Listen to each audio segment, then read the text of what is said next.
It's a great question. They're big dog fans. They were excited about the spring game. They talked about coming over for the spring game and wanted to come by practice, and I thought it was a great gesture. They're both really good people, and kind of fired up our players when they saw them. So it was good to have them over. Players know who Emmanuel Lewis is, though. I mean, all those guys are. It's a good question. I did. Were you a fan of West?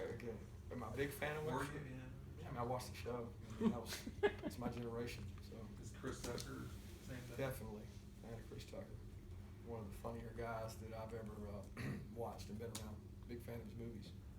Oh, this is a big recruiting weekend for you too. You have any idea how many kids you're gonna have out here? Whole lot. Yeah. We got a big list, but you know how it is. We're expecting a lot. We want them to have a good time. You know, I think it's important that they see the energy and atmosphere that we have here at UGA, and that's what they want to come see. So that's the intent of it. And, it's really important. We got such a great support staff, recruiting staff, academic staff. There's so many people that go into having a good recruiting weekend, and we're all hands on deck for this one. Are you confident that everybody's gonna be able, who needs, seeing is gonna be able to get that attention that maybe you would naturally want them to have? Yeah, that's our job. I'm confident it'll be done right, that's for sure. I don't know that you can ever give them enough attention, but you give them all you can.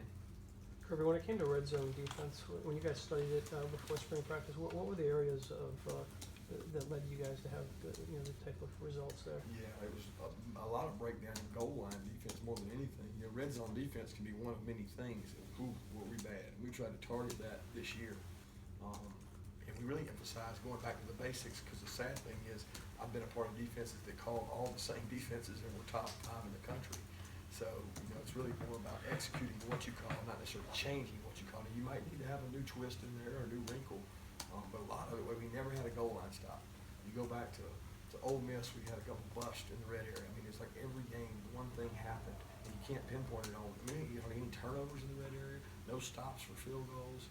I mean, that was big. And I thought last year we practiced what we call high red, 20 to 12, more than we should have. We did a lot more 12 and in this year, so it's low red, and try to target that area. I can't say our offense had needed to improve down there too, so it was like both of us needed it, so we went down there a lot. Talking to Nick Chubb the other day, he said, he's talking about the O-line and said he can kind of hear them get more confident there by the way they're communicating and stuff like that. Where are you in terms of how you feel from practice 1 to practice 14? It seems like you guys have had the same group here for a couple, 2 or 3 weeks now. Well, I mean, I'm never content or happy with where we are, especially across the board on the offensive line. I think we improved from day 1 to day 14. We definitely improved in that unit. Pat's gotten better. Have we upgraded from what we had? I don't know that. There's no way to know that. I can't measure that until they get out there in the game and do it. Pat misses some things live sometimes. When Ben went out, it took a hit because we really didn't have as good a twos anymore. So it depleted our depth some with Ben, who was taking good steps in the right direction. But they have a good core group. They play really hard. Being physical is important to them. The biggest difference is the 2 guards have a little more girth to them. They got a little more size. So hopefully that makes a difference for those 2 backs. But I can assure you this, if you can't throw the ball in the SEC, you will struggle to run the ball.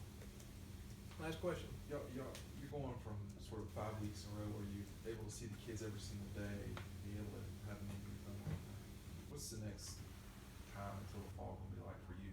It's phase 3. I mean, it's phase 1 is get back from the bowl game, work out hard, build muscle, get strength, stamina. Phase 2, spring practice. Phase 3 is Maymester for some, chance to go home. For others, it's a chance to stay here, work out, rehab, get stronger, mentally prepared.